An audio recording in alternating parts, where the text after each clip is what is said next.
Introdução ao estudo da dialética 3. Por que precisamos criar categorias para produzir teoria?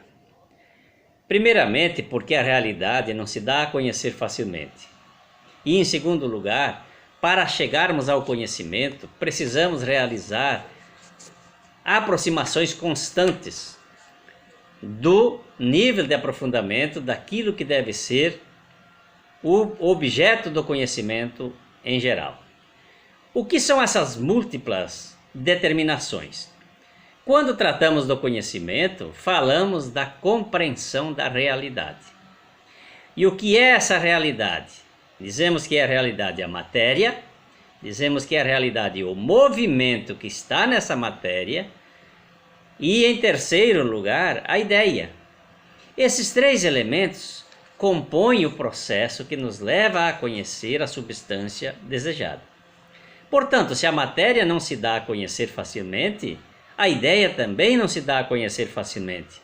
E é preciso que ambas se relacionem para que se materialize esse conhecimento.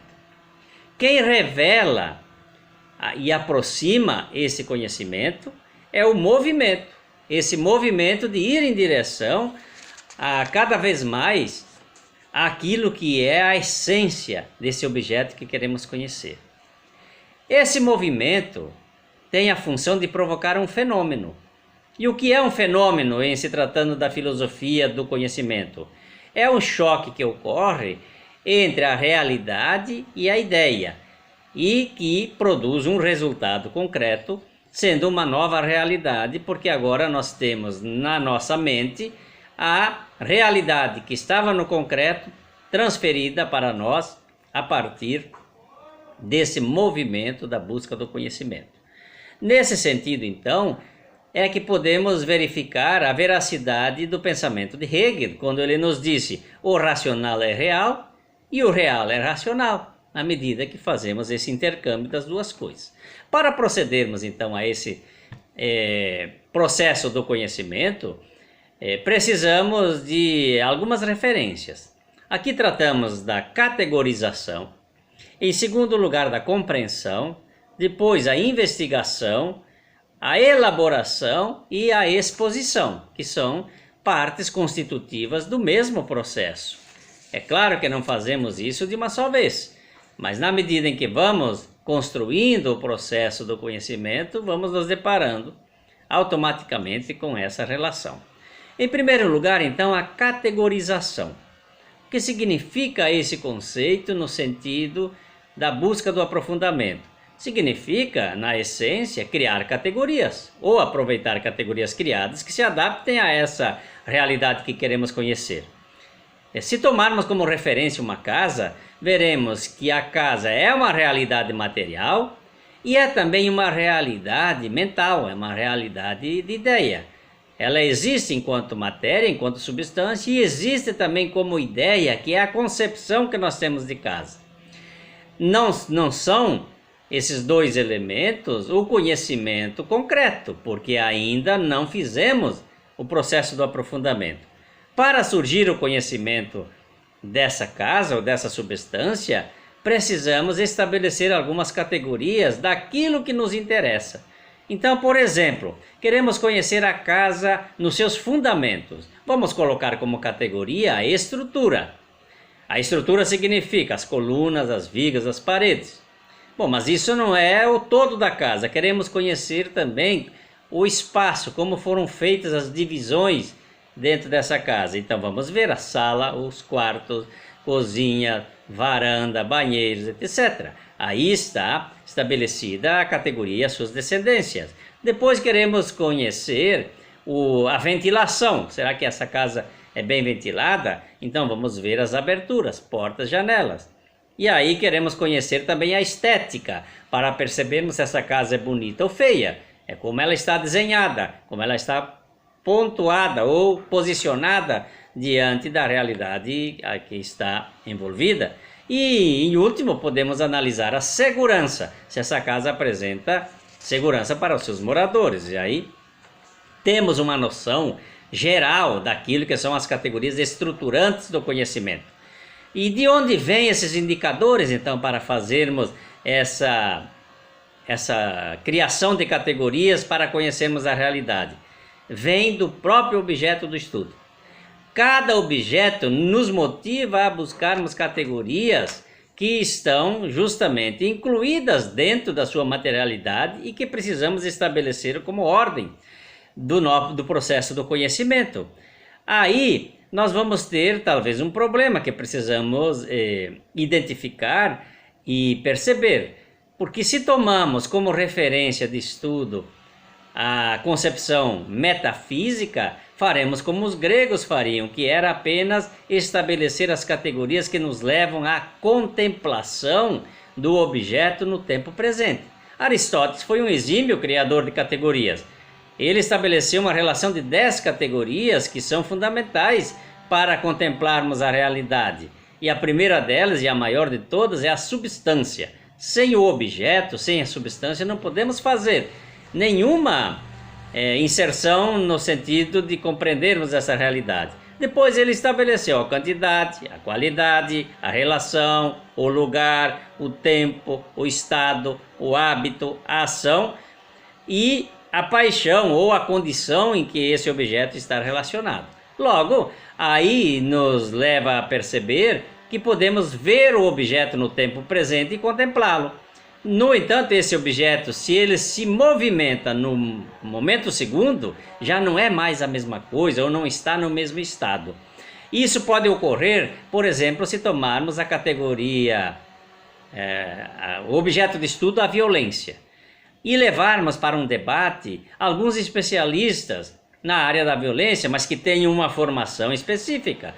Por exemplo, um religioso vai nos dizer fundamentalmente que a principal categoria que justifica a violência naquele bairro é a falta de igreja, é a falta de religião, é a falta de fé. Vai traduzir a sua preocupação para a sua especialidade de visão. Se levarmos um artista, ele nos dirá que ali falta cultura, falta arte. Se levarmos um educador, ele vai se fixar basicamente na escola. A falta de escola, para ele, é a causa da geração da violência.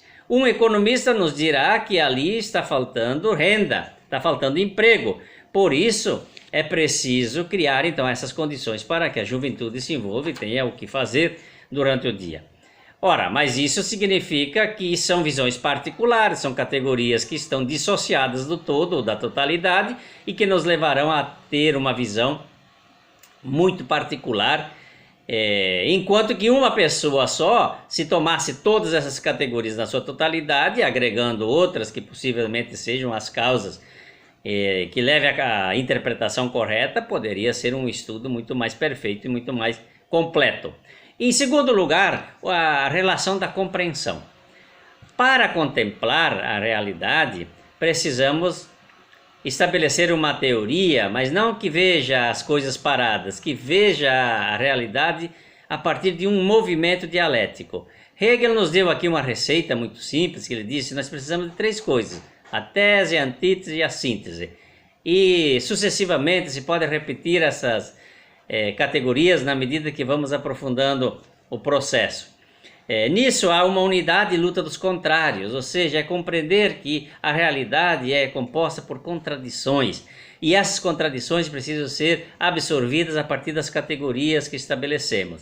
No caso, por exemplo, se vamos analisar a riqueza, podemos começar pelo trabalho, pela exploração e aí chegaremos à concentração da riqueza.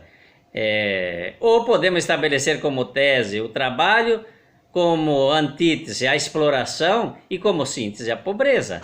Então, dá um indicador de um movimento mínimo em direção ao processo do conhecimento. Mas isso não significa tudo. Por quê? Porque precisamos investigar. Investigar o processo do conhecimento é seguir o movimento dialético, é penetrar no objeto. E enquanto penetramos nesse objeto, para chegar à sua essência, vamos encontrando elementos que desconhecíamos. E para conhecermos esses elementos desconhecidos, precisamos novas categorias.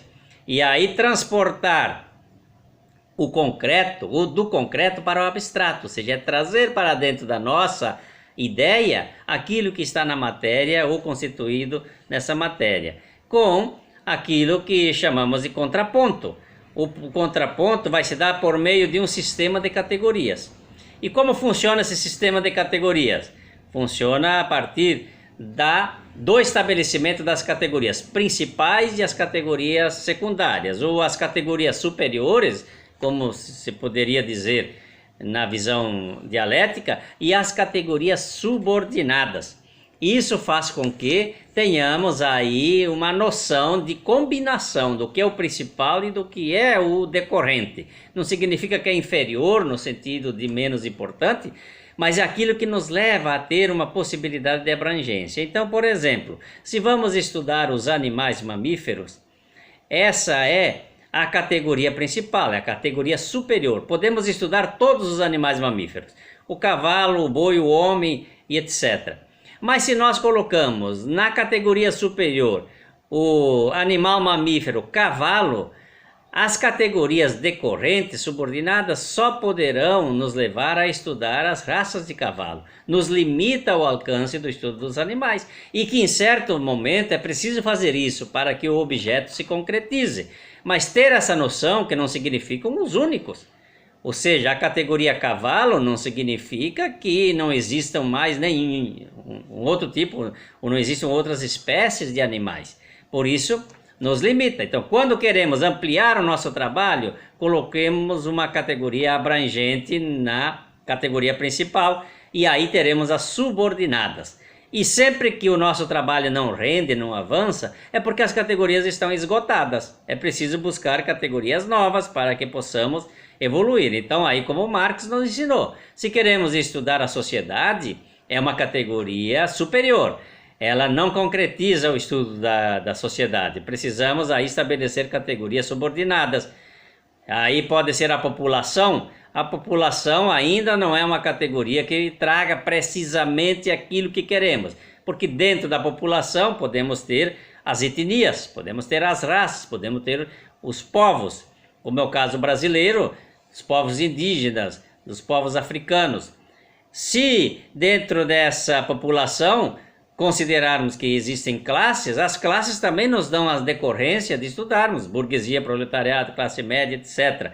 E assim vamos evoluindo. Então, no entendimento de que há uma categoria que permite fazer descendências, é mais fácil da gente evoluir no estudo e é mais fácil também de chegar à essência desse objeto, porque temos uma sustentação do processo de estudo.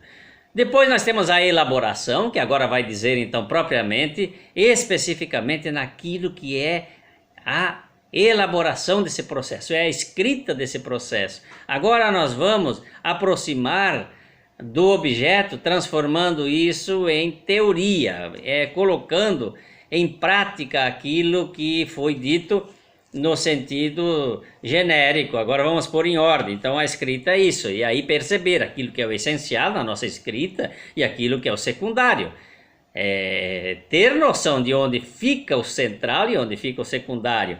O conteúdo e a forma, podemos ter várias formas para apresentarmos o mesmo conteúdo, podemos aí verificar o significante e o significado, aquilo que de fato tem uma relação direta com o estrutural, que leva a uma significação, e aquilo que é a totalidade e aquilo que é a particularidade. Então nós temos que fazer esse movimento do estabelecimento da ordem para que aquele que olha o nosso trabalho tenha uma noção concreta daquilo que significa.